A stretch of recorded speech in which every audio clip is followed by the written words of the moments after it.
বন্ধুরা, travel with Das বিশ্বাস চ্যানেলে আপনাদের আবার স্বাগত। আমি উজ্জ্বল রয়েছে আপনাদের সঙ্গে। আজকে চলে এলাম নতুন একটি ভিডিও নিয়ে। একটি অজানা একটি জায়গায় আমরা যাচ্ছি আজকে আমরা যাচ্ছি জীবন্তী মায়ের মন্দির। হ্যাঁ, জীবন্তী মায়ের মন্দিরটি রয়েছে সাগরদিঘি থেকে আধ ঘন্টার রাস্তা পলসন্ডা পেরিয়ে গোপগ্রাম নামক স্থানে একটি প্রকৃতি ঘেরা খোলা মাঠের মধ্যে জীবন্তী তলা বা জীবন্তী মায়ের মন্দির। সেই মন্দিরটি হয়তো অনেকেই দেখেনি, অনেকেরই কাছে এটি অজানা। তাই সেই অজানা জায়গার সন্ধানে আজকে চললাম। আপনারা ভিডিওটি দেখতে থাকুন, আশা করি সবারই ভালো লাগবে এবং অনেক অজানা জিনিস আপনারা দেখতে পাবেন।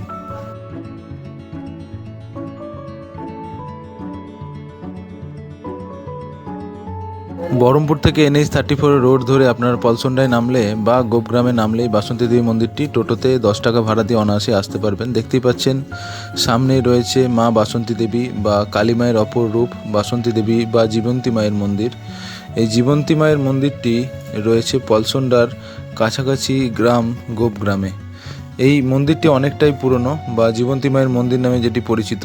আজ থেকে কয়েকশো বছর আগে এই মন্দিরটি গড়ে উঠেছিল, কিন্তু এত সুন্দরভাবে তখন সাজানো গোছানো অবস্থায় ছিল না। সামান্য একটি মাঠের মধ্যে ছোট্ট একটা মন্দির ছিল, কিন্তু বর্তমানে এই মন্দিরটি সুন্দরভাবে গড়ে তোলা হয়েছে এবং এই মন্দিরের যে প্রধান ধাঁচ, সেই ধাঁচটি যে দক্ষিণেশ্বরের মন্দির, সেই মন্দিরের আদলে গড়ে তোলা হয়েছে। দেখতেই পাচ্ছেন মন্দিরের সামনে আমি এখন দাঁড়িয়ে রয়েছি, আর মন্দিরের চূড়াটি দক্ষিণেশ্বরের আদলে গড়ে তোলা হয়েছে। জীবন্তী মায়ের মন্দিরটি রয়েছে আপনার পলসন্ডার কাছাকাছি গোপগ্রাম নামক গ্রামে। আপনারা সাগরদিঘির রাস্তা হয়ে আসলে বাঁদিকের রাস্তা ধরে, আপনারা গোপগ্রামের বাঁদিকের রাস্তা ধরে চলে আসতে পারবেন জীবন্তী মায়ের মন্দির। আর যারা বহরমপুর দিয়ে আসবেন তারাও গোপগ্রামে নামলে তাদের ডান দিকের রাস্তা ধরে তারা চলে আসতে পারবেন জীবন্তী মায়ের মন্দির। প্রতিদিনই হাজার হাজার ভক্ত জীবন্তী মায়ের মন্দিরে দর্শন করতে আসেন মায়ের। আর এই জীবন্তী মায়ের মন্দিরটি রয়েছে একদম মাঠের মধ্যে, খুব সুন্দর একটি জায়গা। এই জায়গাটি দেখতেই পাচ্ছেন চারিদিক সুন্দরভাবে বাঁধানো হয়েছে এবং বসবাসের পক্ষে উপযুক্ত একটি জায়গা গড়ে তোলা হয়েছে। এখানে একসঙ্গে আপনারা পারিবারিকভাবে বা দল বেঁধেও আসতে পারেন। মানুষের বসার জন্য বা থাকার জন্য সুন্দর জায়গা গড়ে তোলা হয়েছে এখানে। আর এখানে প্রতিদিনই মায়ের পুজো দেওয়া হয়। যারা আসতে চান তারা আসতে পারেন এবং পুরোহিত মশাইয়েরও ফোন নম্বর রয়েছে, তারা পুরোহিত মশাইকে ডেকে প্রতিদিনের পুজোর আয়োজন করতে পারেন। জীবন্তী মায়ের মন্দিরটি বহু প্রাচীন। কথিত আছে নিঃসন্তান যারা মা, তারা এই জীবন্তী মায়ের মন্দিরে এসে তারা যদি মানত করেন অবশ্যই তাদের সন্তান আসবে। এই মিথ নিয়েই অনেকেই আসেন জীবন্তী মায়ের মন্দিরে। এটি একটি জনশ্রুতি রয়েছে এবং এই মায়ের মন্দিরটি অনেক পুরনো। এখন আপনারা দেখতে পাচ্ছেন হয়তো নতুন রূপে এটি সাজানো হয়েছে, কিন্তু কয়েকশো বছর প্রাচীন জীবন্তী মায়ের মন্দির। আগে মাঠের মধ্যে এই মন্দিরটি ছিল এবং আগে এত সুন্দরভাবে এই মন্দিরটি গড়ে তোলা হয়নি, কিন্তু বর্তমানে নবগ্রাম যে প্রশাসন, তাদের উদ্যোগে এই সুন্দরভাবে মন্দিরটি গড়ে তোলা হয়েছে। সামনেই দেখতে পাচ্ছেন জীবন্তী মায়ের মূর্তি। সেই মূর্তির পাশে আরেকটি মন্দির রয়েছে, অর্থাৎ মন্দিরের সামনেই আরেকটি মন্দির রয়েছে। সেই মন্দিরে আপনার শিব মন্দির এবং একই সঙ্গে হনুমান মন্দির, অর্থাৎ এখানে একই সঙ্গে 3টে মন্দির আপনারা দেখতে পাবেন। সামনেই যে মন্দিরটি বলছিলাম আমরা, সেই মন্দিরটিতে রয়েছে শিব মন্দির এবং হনুমান মন্দির, একসঙ্গে ভোলে বাবা এবং হনুমানজি দুজনেই রয়েছেন। আর তার উল্টো দিকে যে মন্দিরটি, সেটি হচ্ছে জীবন্তী মায়ের মন্দির। যে দুর্গা কালীর যে রূপ জীবন্তী মা, সেই জীবন্তী মা এখানে বিরাজ করছেন।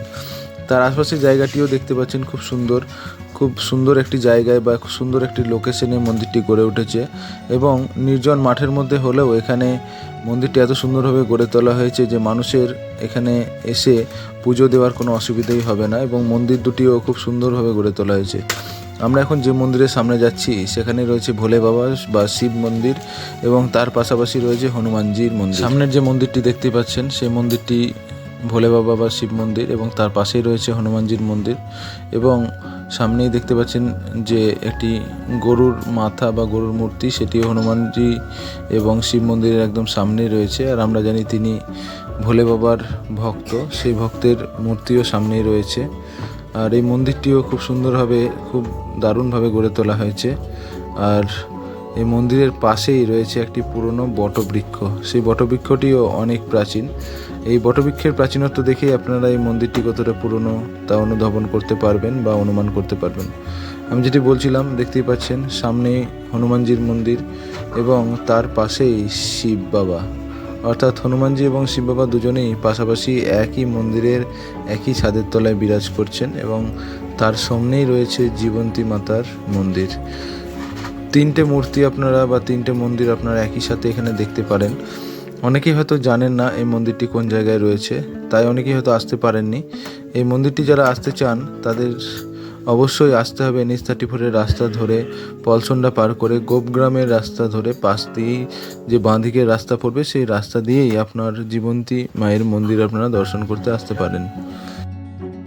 এই মন্দিরটি যে জায়গায় রয়েছে তার পাশেই সুন্দর একটি বটগাছ রয়েছে, যা অতি প্রাচীন বটগাছ, এবং সেই বটগাছের পেছন দিকেই তিনটে খাল এক জায়গায় যুক্ত হয়েছে এবং একটি পুরনো কালভার্টও রয়েছে। তো সব জায়গাগুলি আপনাদেরকে ঘুরে দেখাবো, সবাই ভিডিওটি দেখতে থাকুন।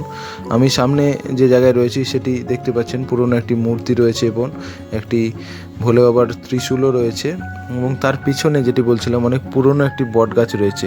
এই পুরনো বটগাছের কাছেই রয়েছিল জীবন্তী মায়ের মূর্তি।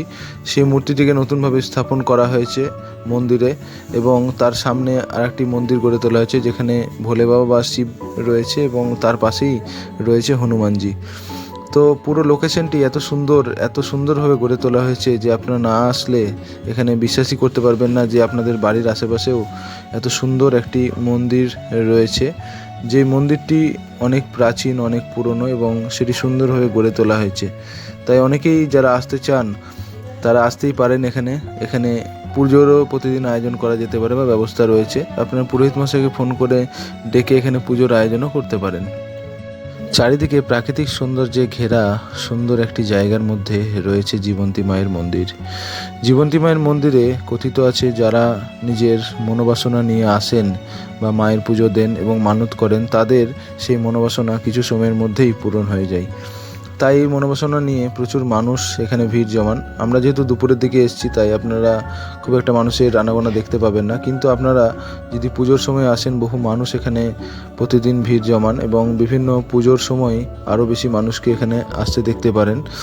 এই মন্দিরটি সুন্দরভাবে সাজানো হয়েছে, তার পাশেই রয়েছে বিশ্রাম কক্ষ, বিশ্রাম নেওয়ারও ব্যবস্থা রয়েছে।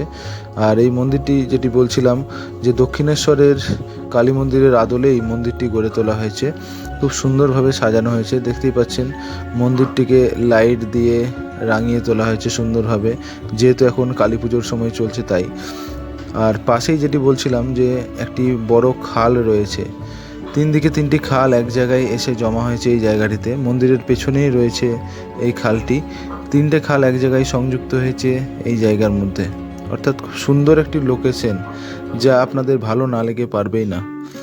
দূরে যে জায়গায় দেখতে পাচ্ছেন অপর দিক থেকে একটি খাল এসছে, একটি খালের জল এখানে মিশেছে, আবার সামনের দিক থেকে একটি খাল এবং তার পাশের দিক থেকে একটি খাল, অর্থাৎ তিনটে খালের সংযোগস্থলে এই মন্দিরটি রয়েছে। সামনে এবং পেছন দিকে রয়েছে খাল, এবং দূরে যে কালভার্টটি দেখতে পাচ্ছেন সেটিও অনেক পুরনো একটি কালভার্ট। সেই কালভার্টে হয়তো একসময় মানুষ পারাপার হতো, কিন্তু আজকে যেহেতু সময়ের সঙ্গে সঙ্গে তা জরাজীর্ণ অবস্থায় রয়েছে। সেটিও অনেক প্রাচীন, এবং তার প্রাচীনত্ব আপনারা দেখলেই বুঝতে পারবেন।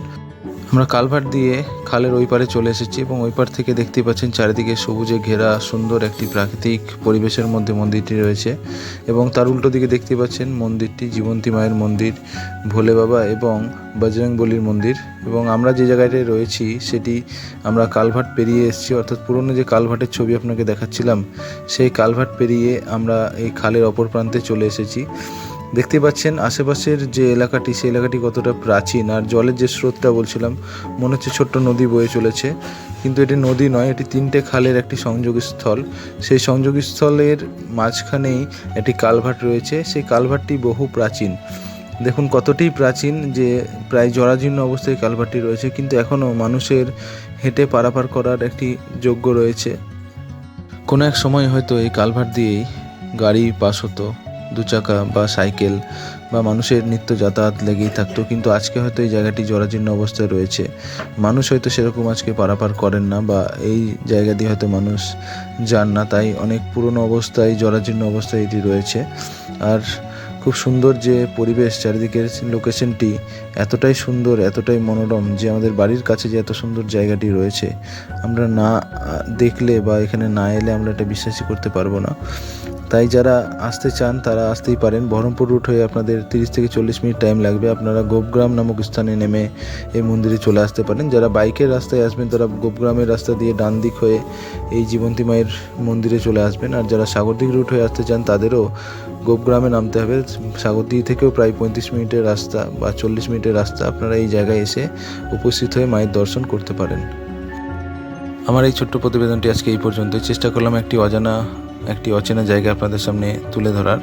আপনাদের যদি ভিডিওটি ভালো লেগে থাকে অবশ্যই লাইক, কমেন্ট এবং শেয়ার করবেন। আর আমার চ্যানেলটি যেহেতু নতুন, সবাই অবশ্যই সাবস্ক্রাইব করবেন এই আশা রাখবো। সবাই সুস্থ থাকবেন এবং ভালো থাকবেন। ভবিষ্যতে চেষ্টা করব আরও সুন্দর, আরও নতুন জায়গা, কোনো অজানা জায়গা আপনাদের সামনে তুলে ধরার। নমস্কার, ধন্যবাদ।